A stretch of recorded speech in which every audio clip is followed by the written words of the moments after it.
Tyson Fury is looking sharper than ever. That's what I've been hearing a lot of people say following the little snippets of footage of him training that he released, particularly one of him doing the pads with his pad guy in his gym. And yeah, I looked at it and I was thinking, okay, yeah, looking reasonably sharp there, not looking too bad. And a lot of people have been, using this to say, well, people saying that Fury has maybe seen better days or that he's starting to slide, nonsense. Just look at those videos, look at the pad work, look at the sharpness. And I'll touch on that now in a wee sec, but this is coming from people like myself and many others out there, and many people in like boxing insiders who've been saying that they feel Fury is maybe not quite over the hill, but he's on his way to that. That, does he have one good performance left in him? They don't know. Does he have much left in the tank? They don't know. And I go back to the Ngannou fight. You look at that, and you can clearly see he didn't train properly for that fight, in spite of what he said. If that's him training for 12 weeks, well, I mean, yeah, good luck with that. He clearly didn't take that fight serious. But I think that even with a Fury, not if you had taken Anthony Joshua when he didn't take the Ngannou fight serious and didn't train the way he maybe should have, I still think he would have beaten Ngannou.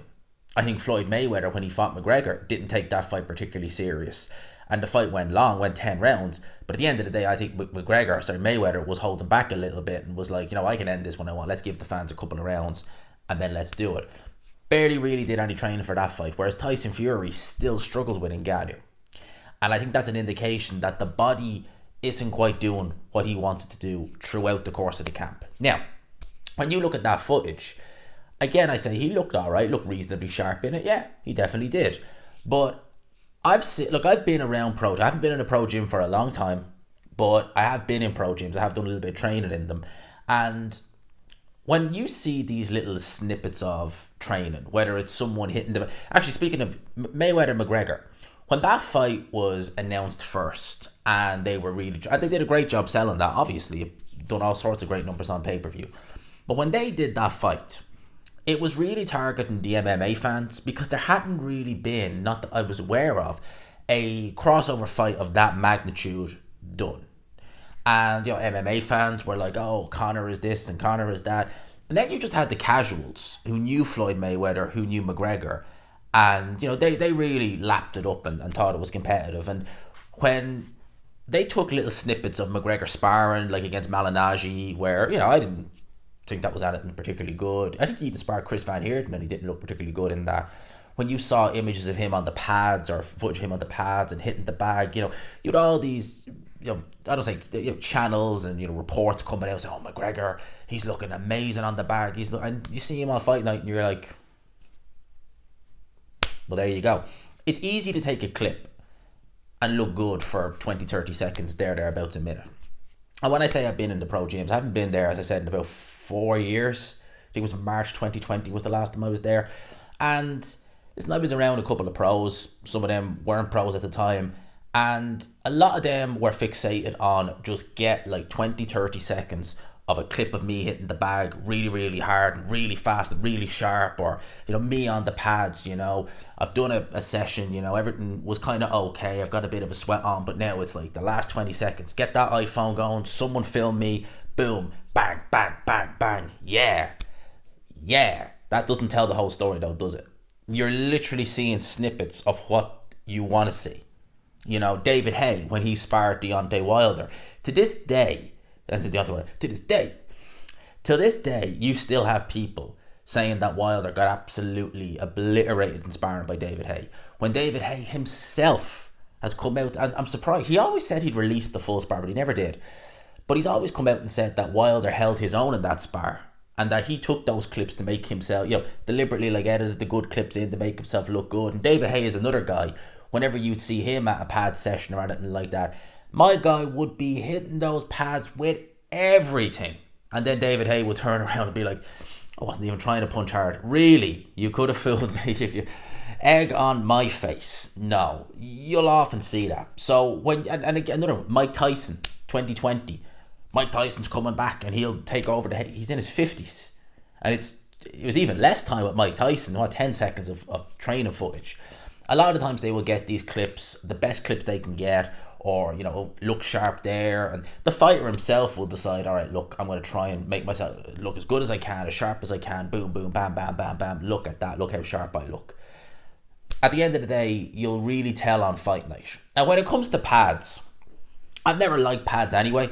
I know Manny Stewart was never big on pads. I know Manny Stewart, whenever he did do the pads, he always used to like to hold the pads still. So if you ever see someone who's doing pads, you know, they'll come move with the fighters, and the fighters jab it, they'll move in. Manny Stewart would always hold it still, so you're actually having to punch through the pad. I'd never been a big pads is kind of, I see it more for show than I do anything else. I would sooner, if you've ever seen it, it's kind of like I don't know, it's almost like a shield, almost like a punch shield. That is a lot better. That's great for hooks. Great for hooks and uppercuts. If you ever see any trainers hold them up, I prefer to use them.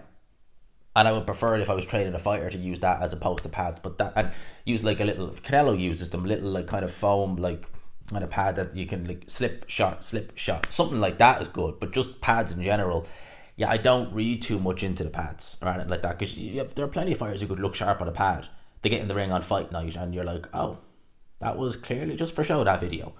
So look, do I expect that we'll see, this is back to Tyson Fury, do I expect that we'll see a much improved Tyson Fury as opposed to the Fury we saw in October against Francis Ngannou? Yes, I do. I certainly do. Do I think we'll see it's not really much improved Usyk, because again, I'm maybe one of the few people who thought he looked absolutely fine against Dubois. But some people would say, could he improve from that performance? I'm sure he could, especially given the magnitude, the scale that this is on. And you got to remember as well that Oleksandr Usyk has been training since whenever. Like, it's not really stopped with him. It's just been going and going and going. Does that benefit him? That now he's been in camp so long, he's going to be razor sharp, that it's just, he's had a little bit of time off after the birth of his child. I can't remember if it was a boy or a girl. But he's straight back in and he's going to be just as sharp too. Come fight night, I expect we're going to get the best of both guys. Or what's left of the best. We might not be getting both guys peak for peak, but what's left of the best, I've no doubt that we're going to get that on fight night. I really do, and I think it's going to be a great fight. Yeah, I just look forward to it. And again, I cross everything. I hope we get it in May the 18th. Everything is crossed for that particular date. I really do hope we get it. As for that, that's my thoughts on it. Let me know yours in the comments below. Did you look at the footage of Tyson Fury hitting the pads? Let me know your thoughts. Did you think he looked sharp? Did you not actually think he looked sharp? Did you think that actually, you know what, gee, there was not really anything there that really jumped out at me or impressed me? Let me know your thoughts in the comments section below. I hope you enjoyed the video, people. Smash the like button if you could. Subscribe, of course, as always, if you haven't already. And for now, I'll leave it there. Peace.